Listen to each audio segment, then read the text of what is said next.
নমস্কার, আমি ডক্টর বোধসত্ত্ব খান চলে এসেছি সহজ শেয়ার বাজারের আরেকটি নতুন এপিসোড নিয়ে। প্রিয় বন্ধুরা, আশা করি সবাই ভালো আছেন এবং সুস্থ আছেন। আজকের 15ই অক্টোবর মার্কেট একটা ভালো অবস্থার মধ্যে দিয়ে ট্রেড করছে। কখনোই মনে হয়নি যে মার্কেট মারাত্মক নিচে নেমে যেতে পারে। আজকে সারাদিন ধরে বিভিন্ন সেক্টরে আমরা একটা পজিটিভ মুভমেন্টই কিন্তু দেখেছি। বিগত কয়েকদিন ধরে মার্কেটে আবার একটা অস্থিরতা আমরা লক্ষ্য করছিলাম। মার্কেট ঠিক বুঝে উঠতে পারছিল না যে ঠিক কিভাবে রিয়্যাক্ট করা যেতে পারে। ইসরায়েল হামাস এক অর্থে একটা শান্তি চুক্তি হয়েছে বলা চলে প্রথম ধাপে। তারপর অবশ্য আইডিএফ, ইসরায়েলি ডিফেন্স ফোর্সেস, তারা সেখান থেকে সরে গিয়েছে, কিন্তু সেখানে এখন অন্তর্দ্বন্দ্ব শুরু হয়েছে হামাস এবং তার অপোনেন্ট যে মিলিটেন্ট গ্রুপসগুলো রয়েছে তার মধ্যে। অর্থাৎ শান্তি চাইলেও শান্তি যে আসছে না সেটা বারবার প্রমাণিত হচ্ছে। এই মুহূর্তে ডোনাল্ড ট্রাম্প যেটা করছেন, যেরকম করে থাকেন সেটাই করছেন। মুখে মিষ্টি তিনি বলছেন ইসরায়েল বাদ দিয়ে ভারতবর্ষ তাদের পরম মিত্র, আমাদের মাননীয় প্রধানমন্ত্রী তার খুব ভালো বন্ধু, কিন্তু তিনি ট্যারিফ কমাতে একটু উৎসাহ দেখাচ্ছেন না। অন্যদিকে তার নতুন অভিযোগ যেটা হচ্ছে যে ব্রিক্স সৃষ্টি করা হয়েছিল সেটার আমেরিকান ডলারকে শায়েস্তা করার জন্য বা ধ্বংস করার জন্য, এবং এখন সেটা নিয়ে তিনি কয়েকদিন খেলবেন বলে প্রত্যাশা করা যায়। প্রত্যেক দিন তার খবর শিরোনামে থাকবে না, এটা তিনি মেনে নিতেই পারেন না। তার নোবেল হাতছাড়া হয়ে গিয়েছে, এটাও ঘটনা, অত্যন্ত বেদনাদায়ক ঘটনা যে তিনি নোবেল পাননি। যাই হোক, সে বিষয়ে আমরা পরে আলোচনা করতেই পারি। এই মুহূর্তে এশীয় মার্কেটগুলো আজকে সবই পজিটিভ একটা মোমেন্টাম নিয়ে ট্রেড করছিল। হ্যাঁ, যেগুলো আমরা যদি ক্রিপ্টোকারেন্সির কথা বলি, যে মুহূর্তে আমেরিকার যে ইকুইটি মার্কেটস রয়েছে সেখানে মার্কেটে পতন বন্ধ হয়েছে, কারণ আরেকটা নতুন খবর আসছে। সেটা হচ্ছে আমেরিকার কেন্দ্রীয় ব্যাংক, ফেডারেল ব্যাংক, তারা হয়তো আরেকটা রেট কাট করার পথে হাঁটতে পারে, অর্থাৎ ইন্টারেস্ট কমাবার পথে হাঁটতে পারে। খুব স্বাভাবিকভাবে তাতে আমেরিকার শেয়ার বাজার যে উৎসাহিত হয়ে উঠবে সে ব্যাপারে কোনো সন্দেহ নেই।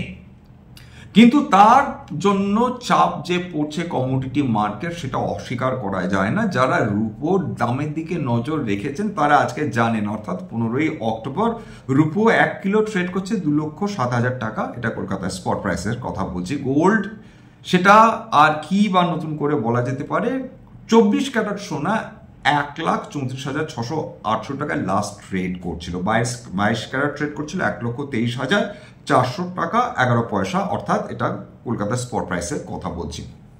সোনা, রূপো, এই দুটো কমোডিটি যেভাবে বলবান হয়ে উঠেছে, খুব স্বাভাবিকভাবে বিশেষ করে সিলভারের কথা বলতে হয়। যে কোম্পানিগুলো সিলভার উত্তোলন করে সেখানেও আপনারা খুব বুঝতেই পাচ্ছেন তার একটা পজিটিভ একটা আউটপুট আমরা দেখতেই পাচ্ছি। ইভেন স্টক মুভমেন্টে, অর্থাৎ সিলভার প্রডিউসিং কোম্পানিগুলোর ক্ষেত্রে সেখানে খুব স্বাভাবিকভাবে যদি সিলভারের দাম এই হারে বাড়তে থাকে, মনে রাখতে হবে যে রূপোর দাম, মানে যদি আমরা পুজো থেকে পুজো দেখি, বিগত 1 বছরে জাস্ট ডাবল হয়ে গিয়েছে।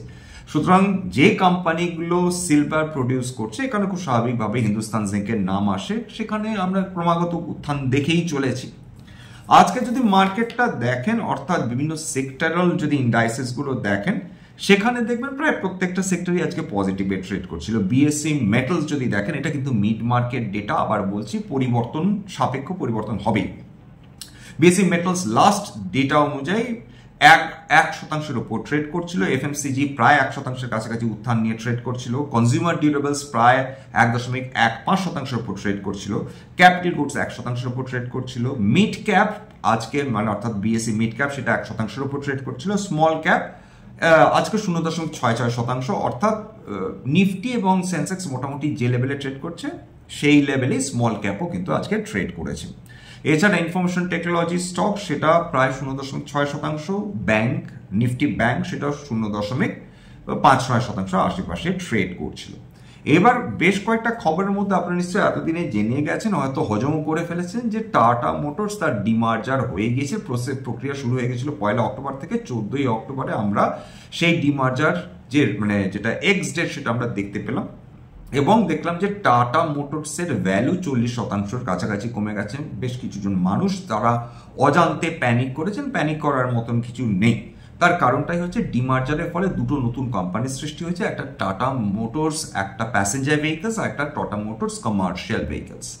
এবার এই কমার্শিয়াল ভেহিকলসের লিস্টিং হবে নভেম্বরের মাঝামাঝি কোনো এক সময়। ইউজুয়ালি ডিমার্জারের পর লিস্টিংয়ের জন্য 35 থেকে 40 দিন মতন সময় লাগে বা তার বেশিও লাগতে পারে। এক্ষেত্রে প্রত্যাশা করা হচ্ছে যে হয়তো মিড নভেম্বরে টাটা মোটরসের যে কমার্শিয়াল ভেহিকলস যে এটা রয়েছে তার কোম্পানি, নতুন যে কোম্পানিটা গঠিত হয়েছে সেটা লিস্টিং হতে পারে। এবার বেশ কিছু মানুষ প্রশ্ন করছেন এটা যে টাটা মোটরস তো এটা ডিমার্জার হচ্ছে, তার ফলে তো টাটা মোটরস কমার্শিয়াল ভেহিকলস এবং প্যাসেঞ্জার ভেহিকলস দুটোতে আলাদা হয়ে গেল, কিন্তু এক্ষেত্রে তাহলে টাটা মোটরস তো নিফটির কোম্পানি, সেক্ষেত্রে যে কোম্পানিটা ডিমার্জড এন্টিটি সেটা কি নিফটির মধ্যে থাকবে না থাকবে না? এক্ষেত্রে আপনাদের রেফারেন্সটা দিয়ে দিই যে রিলায়েন্স থেকে যখন জিও ফিনান্সিয়াল সার্ভিসেস আলাদা হয়ে গিয়েছিল তখন 51st কোম্পানি হিসাবে সেটা নিফটির মধ্যে বেশ কয়েকদিন ছিল, তারপর সেটা নিফটি থেকে বেরিয়ে যায়। এইটা টাটা মোটরসের ক্ষেত্রেও এটা ব্যতিক্রম হবে না। টাটা মোটরস যেহেতু নিফটির কোম্পানি, সেক্ষেত্রেও এইটা 51st কোম্পানি হিসাবে বেশ কিছুদিন নিফটির অংশ থাকবে, অর্থাৎ কমার্শিয়াল ভেহিকলস।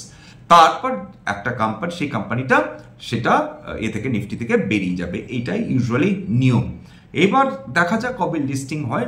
লিস্টিং এর জন্য ডেফিনেটলি মানুষ প্রত্যাশা করে বসে থাকবেনই, এবং শুধু তাই না, বিশেষজ্ঞদের যেটা বিশ্বাস সেটা হচ্ছে যে এই যে ডিমার্জার হলো এর ফলে ভ্যালু আনলকিং হবে, অর্থাৎ যে দামে টাটা মোটরস দুটো আলাদা কোম্পানিতে বিভক্ত হয়ে গেল সেখান থেকে বেশ কিছুটা বর্ধিত দাম তারা পেতে পারেন বলে বিশেষজ্ঞরা মনে করছেন, অর্থাৎ বিনিয়োগকারীরা যারা টাটা মোটরস হোল্ড করে রেখেছেন তারা এই সুবিধাটি পেয়ে যাবেন। এবার এর অ্যাডভান্টেজও থাকতে পারে, ডিসঅ্যাডভান্টেজও থাকতে পারে। অ্যাডভান্টেজ হচ্ছে যে এইবার যারা ইনভেস্টার্স তাদের কাছে এই অপশন থাকবে যে তারা কমার্শিয়াল ভেহিকলসে তারা বিনিয়োগ করতে চাইছেন নাকি তারা প্যাসেঞ্জার ভেহিকলসে তারা বিনিয়োগ করতে চাইছেন, এই ক্ষেত্রে তাদের একটা অপশন থাকলো। তার ফলে যখন যার যেমন সুবিধা তারা যদি সত্যি মনে করেন যে একটা ধরুন তারা প্যাসেঞ্জার ভেহিকলসে বিনিয়োগ করবে না, তারা কেবলমাত্র কমার্শিয়াল ভেহিকলসে বিনিয়োগ করবেন, সেক্ষেত্রে তাদের হাতে মাল্টিপল অপশনস চলে এলো। এটা হচ্ছে একটা ভালো অ্যাডভান্টেজ। এবার বিনিয়োগকারীদের উপর নির্ভর করবে যে তারা দুটোই রাখবেন নাকি যে কোনো একটা রাখবেন, এটা কমপ্লিটলি আপ টু দেম, তাদেরকেই সেটা ডিসাইড করতে হবে। এবং আরেকটা বেশ উল্লেখযোগ্য খবর, এইটাও খুব ইন্টারেস্টিং খবর, কিন্তু কেন বলুন তো, তার কারণ যে যারা মোটামুটি 2009-এর পর থেকে পাবলিক সেক্টর ইউনিট ব্যাংকগুলো দেখেছেন তারা জানেন যে কিরকম সাংঘাতিক ঝাড় খেয়েছিল পাবলিক সেক্টর ইউনিট ব্যাংকগুলো। 27টার কাছাকাছি সরকারি ব্যাংক ছিল, তাদের এক একটা সময় তাদের নন পারফর্মিং অ্যাসেট ছিল, কোনোটা 30, কোনোটা 31, কোনোটা 34%, অর্থাৎ যে লোন দিত তার থেকে অধিকাংশ টাকা ফেরতই আসতো না তাদের কাছে। এরপর যেটা হয় যে সরকার সিদ্ধান্ত নেয় যে তারা বিভিন্ন ছোট ছোট যে ব্যাংকগুলো যেগুলো সাংঘাতিক আন্ডার পারফর্ম করছে, যাদের প্রচন্ড বেশি পারফর্মিং অ্যাসেট, সেগুলোকে মার্জ করে দেবে বড় বড় ব্যাংকগুলোর সঙ্গে। ঠিক এই কারণে ইন্ডিয়ান ব্যাংকের সঙ্গে মার্জ করে দেওয়া হয়েছে এলাহাবাদ ব্যাংককে। আজকে দেখুন ইন্ডিয়ান ব্যাংকের পারফরমেন্স কি দুর্দান্ত। এছাড়া কানাড়া ব্যাংকের সঙ্গে মার্জ করে দেওয়া হয় হচ্ছে সিন্ডিকেট ব্যাংক। এইবার যেটা নতুন যেটা প্রপোজাল এসছে, আরেকটা ব্যাংক ছিল, সেটা হচ্ছে ওরিয়েন্টাল ব্যাংক অফ কমার্স এবং সেটা হচ্ছে ইউনাইটেড ব্যাংক অফ ইন্ডিয়া, সেটাকে মার্জ করে দেওয়া হয় পাঞ্জাব ন্যাশনাল ব্যাংক। এবং যেটা সামনে যেটা প্রস্তাবিত সরকারের তরফ থেকে এখনো কনফার্মেশন আসেনি যে কোন কোন ছোট ব্যাংক কোন কোন বড় ব্যাংকের সঙ্গে মার্জার হবে, কিন্তু প্রপোজ যেটা সেটা হচ্ছে যে central bank of India, bank of Maharashtra এবং এবং তার সঙ্গে রয়েছে হচ্ছে ইন্ডিয়ান ওভারসিজ ব্যাংক। এই তিনটে ব্যাংক এরা যে কোনো তিনটে বড় ব্যাংকের সঙ্গে মার্জ করতে পারে। তার মধ্যে পাঞ্জাব ন্যাশনাল ব্যাংক থাকতে পারে, ব্যাংক অফ বরোদা হতে পারে, স্টেট ব্যাংক অফ ইন্ডিয়া হতে পারে। দেখুন মার্জার করে যে এই যে বিভিন্ন সরকারি ব্যাংকগুলো তারা যে দারুণ লাভবান হয়েছে এই ব্যাপারে তো কোনো সন্দেহ নেই। দিনের পর দিন, বছরের পর বছর একের পর এক নন পারফর্মিং অ্যাসেটস এতটা কমে আসছে যে সেটা অত্যন্ত ঈর্ষণীয় হয়ে উঠেছে এবং প্রাইভেট সেক্টর ব্যাংকগুলোকে রীতিমতন চ্যালেঞ্জ করছে ইন টার্মস অফ এনপিএ মানে কমিয়ে আনার ব্যাপারে বা নন পারফর্মিং লোন কমিয়ে আনার ব্যাপারে, সেটা আপনার গ্রস বলুন নেট বলুন যাই বলুন, অর্থাৎ সংখ্যা কমাচ্ছেন ভারত সরকার, ক্রমাগত ব্যাংকগুলোর সংখ্যা কমিয়ে আনছেন। এর ক্ষেত্রে কি অপারেশনাল ইজ হবে এবং শুধু তাই না, কাজ করতে সুবিধা হবে, খরচাপাতি মারাত্মকভাবে কমবে এবং একত্রিতভাবে যেটা হবে যে মানে বেটার ম্যানেজমেন্টটা অনেক বেশি স্ট্রং হবে এবং বেশি এফিশিয়েন্ট হবে। সুতরাং এরকম অলরেডি 10টা ব্যাংক এখন রয়েছে, সেটাকে আরও কমিয়ে আনার একটা প্রস্তাব অলরেডি আসছে, এবং সেটা হলে ব্যাংকগুলোর ক্ষেত্রে অপারেশন ইজ, শুধু তাই না, সবগুলোর ক্ষেত্রে বিনিয়োগকারীরা বেনিফিটেড হতে পারেন বলে বিশেষজ্ঞরা জানাচ্ছেন। এবার চলে আসি, আজকে দুটো সেক্টর খুব ভালো পারফর্ম করে চলেছে। তার মধ্যে একটা খুব স্বাভাবিকভাবে সেমিকন্ডাক্টর এবং ডিফেন্স। ডিফেন্সের ক্ষেত্রে একটা ব্যাপার তো দাঁড়ায় যে ডিফেন্স কিন্তু মারাত্মক ডিপেন্ড করে ওয়ার্ল্ড, মানে যেটা যদি গ্লোবাল পলিটিক্স তার উপর। যখনই দেখবেন যে যুদ্ধ বিগ্রহ কমে যাচ্ছে, শান্তি শান্তি ভাব, তখন ডিফেন্স স্টকসগুলোতে বড় কারেকশন আসে। আবার যখন দেখবেন যে এই পক্ষ ওই পক্ষকে হুমকি দিচ্ছে, ওই পক্ষ এই পক্ষকে হুমকি দিচ্ছে, ডোনাল্ড ট্রাম্প যদি বলেন যে বেশি বাড়াবাড়ি করলে মিসাইল চালিয়ে দেবো, সঙ্গে সঙ্গে ডিফেন্স স্টকগুলো চাঙ্গা হয়ে ওঠে। আবার যদি বলেন না আমরা যুদ্ধ নয় শান্তি চাই, আসুন আমরা সাদা পায়রা ওড়াই, সঙ্গে সঙ্গে আবার ডিফেন্স স্টকগুলোতে আপনারা দেখবেন বড় কারেকশন চলে আসে। অর্থাৎ ডিফেন্স স্টক কিন্তু গ্লোবাল যে মানে যেটা বলা হয় যে গ্লোবাল টেনশন, সেটার ওপর কিন্তু ডিপেন্ড করে উঠা নামাটা করে। হ্যাঁ, এছাড়া আমি একটু লাইট হার্টেডলি বললাম বটে, কিন্তু বেসিক্যালি হচ্ছে গভর্নমেন্ট তারা অ্যাক্টিভলি এই সেক্টরটাকে সাপোর্ট করছেন কিনা, কিরকম অর্ডার ফ্লো আসছে, অর্ডার এক্সিকিউশন কিরকম হচ্ছে। অর্থাৎ অর্ডার ফ্লো এলেই তো হলো না, ধরুন আমার কাছে 100 টাকার অর্ডার এলো, এর মধ্যে আমি 50 টাকার আমি পণ্য তৈরি করে সাপ্লাই করতে পারলাম, বা বাকি 50 টাকা সাপ্লাই করতে পারলাম না, স্বাভাবিকভাবে তাহলে অর্ডার ফ্লো হয়ে লাভ নেই, অর্ডার এক্সিকিউশন অনেক বেশি গুরুত্বপূর্ণ। এরকম হলো যে আমরা দেখলাম 200 কোটি টাকার অর্ডার এলো, এবার 200 কোটি টাকার অর্ডার এলো বটে, কিন্তু সেটা কতদিনে সেটা কমপ্লিট করে যারা অর্ডার দিয়েছে তাদেরকে দিয়ে দেওয়া যেতে পারে। এবং এটা তো মুড়ি মুড়কি নয় রে বাবা, যে 15 মিনিট 20 মিনিট, আধ ঘন্টা 2 ঘন্টা 3 ঘন্টার মধ্যে আমি প্রোডাক্ট তৈরি করে বাজারে দিয়ে দিলাম। একটা মানে মোটামুটি বিশেষ ধরনের প্রোডাক্ট, সেটা হচ্ছে যদি আমরা মিসাইলসের কথা বলি, ড্রোনসের কথা বলি, সেটা কয়েক বছর লেগে যায় সেগুলো একটা ইউনিট তৈরি করতে। সুতরাং অর্ডার দিলাম আর সঙ্গে সঙ্গে রাতারাতি হয়ে গেল, এরকম কিন্তু হয় না। এটা আমাদের কিন্তু মাথায় রাখতে হবে। সেমিকন্ডাক্টরের ক্ষেত্রে সেমিকন্ডাক্টর নিঃসন্দেহে সানরাইজ সেক্টর, সরকারের নিঃসন্দেহে তার উপর দারুণ ফোকাস রয়েছে, কিন্তু তার সঙ্গে এটাও মাথায় রাখতে হবে যে সেমিকন্ডাক্টর যে উচ্ছ্বাস উন্মাদনা, সেটা কিন্তু তার ফলে বিভিন্ন যে সেমিকন্ডাক্টর স্টকসগুলো রয়েছে তার পি রেশিও দেখেছেন তো, হিস্টোরিক্যাল পি রেশিও দেখেন এবং বর্তমান পি রেশিও দেখেন, সেখানে বুঝতে পারবেন যে অধিকাংশ সেমিকন্ডাক্টর স্টকস কিন্তু চড়া দামে কিন্তু ট্রেড করছে। এটা তো অস্বীকার করা যায় না। এটা ঘটনা যে সরকারের অ্যাক্টিভ ইনভলভমেন্ট রয়েছে, এটা ঘটনা যে বিশ্ববাসী তারা অপেক্ষা করে রয়েছেন যে ভারতবর্ষে একটা সেমিকন্ডাক্টর সেক্টর এক্সপ্লোশন আসুক, ফুলে ফেপে উঠুক, এবং তার ফলে বিভিন্ন কোম্পানি তারা মাঠে নেমে পড়েছে কাজ করার জন্য। এইবার কিন্তু সমস্যা, চায়নার যে সমস্যা রয়েছে সেই সমস্যাটা কিন্তু থেকেই গেছে। অর্থাৎ রেয়ার আর্থ এলিমেন্টস, সেটা আমেরিকাকে সাপ্লাই করা যাবে না, 1 নম্বর। রেয়ার আর্থ এলিমেন্টস যে পণ্যতে ব্যবহার করা হবে সেটা আমেরিকাকে ব্যবহার করতে দেওয়া যাবে না। কিছু কিছু দেশে তো সম্পূর্ণভাবে তাদের রেয়ার আর্থ এলিমেন্টস পাঠানোই বন্ধ করে দিয়েছে চায়না, যেমন নেদারল্যান্ডসে। এবং তার ফলে যেটা মানে বিশ্বের একমাত্র কোম্পানি যারা সেমিকন্ডাক্টর তৈরি মেশিন বসায়, তারা পড়ে গেছে মহাবিপদে।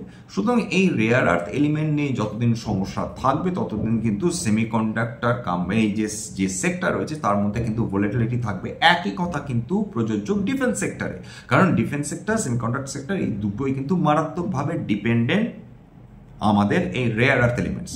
এর আগে বারবার আলোচনা করেছি, এটা বলে নিই যে ভারতবর্ষে রেয়ার আর্থ এলিমেন্টসের অভাব নেই, গোটা বিশ্বের রেয়ার আর্থ এলিমেন্টসের কোনো অভাব নেই। অভাবটা কোথায়? অভাবটা হচ্ছে ইচ্ছে। চীন সেই সুযোগটা দেখেছে, সুযোগটাকে আইডেন্টিফাই করেছে, সুযোগটাকে কাজে লাগিয়েছে, বিপুল পরিমাণ খরচাপাতি করেছে, রেয়ার আর্থ এলিমেন্টস এক্সট্র্যাক্ট করতে সক্ষম হয়েছে, এবং সেটা বিশ্বের অন্যান্য দেশও করতে পারত, কিন্তু তারা করেনি আলস্যের ফলে। তারা ভেবেছে যদি চীনই করে ফেলে, আমাদের নতুন করে রেয়ার আর্থ এলিমেন্টস আলাদা করে কেন সেগ্রিগেট করব, কেন এত সময় নষ্ট করব, কেন এত অর্থ নষ্ট করব, যা নেওয়ার চীনের কাছ থেকে নেব। এবং চীন খুব স্বাভাবিকভাবে সেক্ষেত্রে বিশ্বের অন্যান্য দেশগুলোকে টেক্কা দিয়ে অনেকটাই এগিয়ে গেছে। আজকে ভারতবর্ষের কাছে কি রেয়ার আর্থ এলিমেন্টসের যেটা সাপ্লাই নেই, প্রচুর পরিমাণ আছে, কিন্তু এখন সেটাকে এক্সিকিউট করে, সেটাকে যথাযথভাবে সেই রেয়ার আর্থ এলিমেন্টসকে এক্সট্র্যাক্ট করে সেটাকে বিভিন্ন যে সেক্টরসগুলো রয়েছে তাদেরকে দেওয়াটাই হচ্ছে ভারতবর্ষের কাছে এখন সবচেয়ে বড় চ্যালেঞ্জ। এবং সেটা তার ডিফেন্স সেক্টরের ক্ষেত্রেও সে কিন্তু ব্যতিক্রম নয়। আমেরিকা কেন খেপে গেছে? কারণ আমেরিকার এর আগে বলেছি যে হাইটেক যে সেক্টর রয়েছে, হাই টেকনোলজি সেক্টর, তারা সম্পূর্ণভাবে চায়নার ওপর ডিপেন্ডেন্ট এই রেয়ার আর্থ এলিমেন্টসের ওপর।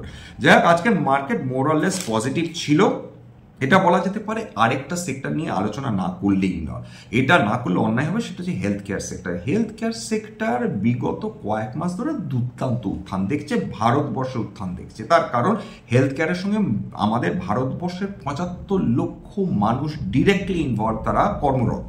এছাড়া টেলিমেডিসিন এবং অটোমেশনের ফলে আরও অতিরিক্ত 35 লক্ষ নতুন জব ক্রিয়েশনের পসিবিলিটি রয়েছে। অলরেডি মেট্রোগুলোতে তো কাজ চলছে, এছাড়া টিয়ার 1 টিয়ার 2 সিটিসগুলোতে দারুণভাবে জনপ্রিয় হয়ে উঠছে হেলথ কেয়ার এবং তার অ্যাসোসিয়েটেড টেলিমেডিসিন বা অটোমেশন যাই বলুন না কেন।